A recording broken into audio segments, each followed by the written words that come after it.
Hi, I wanted to talk a little bit about perception versus reality. But first, I want you to hear one line from this song. It's called Try by Colbie Caillat.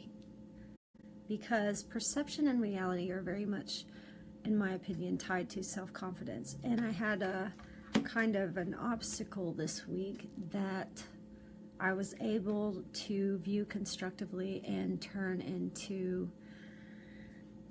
something that can help me instead of something that can hurt me.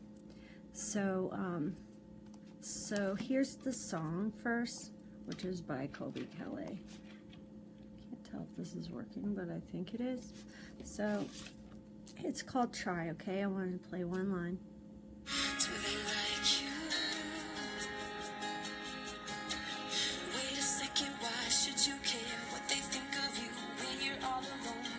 Just this line. Okay, one more line. You don't have to try so hard. You don't have to give it all away. Okay, so the point of showing you that song, she says you don't have to try so hard. You don't have to give it all away. I think what she's trying to say is love yourself how you are. Because I'm also very much into the idea that change is a good thing. I like to grow continually and evolve, and it's difficult to do that and to accept myself as I am right now, because in the process of trying to change who I am and make better choices and just have a better life, it's a little too easy to get upset with myself or frustrated that I'm not perfect and that I make mistakes and that I screw up sometimes. So the main reason I feel inspired to do this week, a friend of mine misperceived something. So she perceived it as arrogance, basically. There's no way around it. I'm just going to say it how it is. She said that when I say certain things about travel I've done or my past in California or even how I feel about sushi, that it sounds like I think I'm better than other people. So I want to clarify, first of all, that I do not think I'm better than other people. In fact, I've had a lot of issues with my self-confidence, and I've been working very hard to learn how to love myself. But it's always come quite naturally for me to love other people, especially children. But anyway, I needed, sorry, I'm rambling. The old me would have looked at this circumstance and gotten really upset with her, and I would have felt like I am innately flawed, and I would have probably burned a bridge and just blown off the whole relationship because it would be too painful to hear about my imperfections. But the new me was able to say, well, it's painful to hear that I'm hurting anyone's feelings, and I do not think I'm better than other people. And I was able to say, okay, what am I doing to myself? I was able to say, what am I doing that is creating this belief in these people? And how can I do it differently? So in this scenario, it's a matter of communication.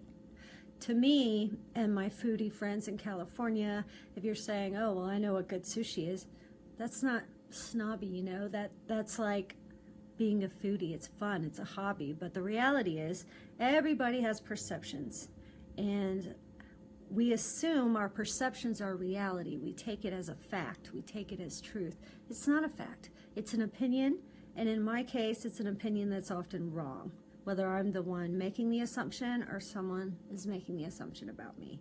So my point is really about barriers. So is what you're doing bringing you closer to the people you love? Or are you putting up barriers that keeps you from connecting with other people, whether it's your spouse or your family member or anything? I want to be able to connect with people I care about, and I want to be able to connect with everyone, really. And so that means if I'm saying something that sounds arrogant, I need to address that. But that doesn't make me bad, and it doesn't mean, you know, I don't know, I'm flawed till the death. It just means I need to tweak something a little bit. And so I don't know. The reason I wanted to share that is I assume a lot of my friends are hard on themselves when it comes to feeling imperfect or making mistakes, or, you know, it's a little frustrating just to be misperceived, I think. So anyway, like, if someone tells you that what you're doing is hurting their feelings, instead of wanting to fight back or prove your point, maybe just ask them why and how you can do it in a different way to where you can convey your truth better. Because it's important. It's important that we can communicate adequately. And I just don't want anybody to beat themselves up the way that I have always done to me. I was never enough, you know. If I get second place out of 100,000 people, it's still second place. It's just not good enough. You know, that's impossible, relentless standards, and I can't be happy. So I want to grow and grow, but I want to be happy now with who I am. So are you happy with who you are? And I would like to know just how you feel about this stuff. Has anyone ever made an assumption about you that's not true? Was that frustrating to you? Is there someone in your life that you're avoiding communicating with right now because it's uncomfortable? I would like to challenge you to give it thought and maybe meditate and calm yourself, and then go ahead and do it. Because probably, if it's like my life, these people really matter to you. And so the people that matter deserve that. I want to have enough humility, instead of being all self-righteous.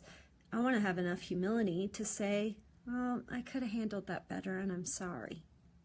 Because it takes courage to say you're sorry. And saying sorry to me used to feel like I'm bad. Not what I did is bad, but I'm bad. And now I realize that's not true most of the time. So, yeah. Hi, Angela. That's mainly what I wanted to share. So check out your barriers, your perceptions, and your communicative sort of roadblocks and run them over because they're in your way. So other than that, have a beautiful day, guys. Thank you for giving a shit. Bye.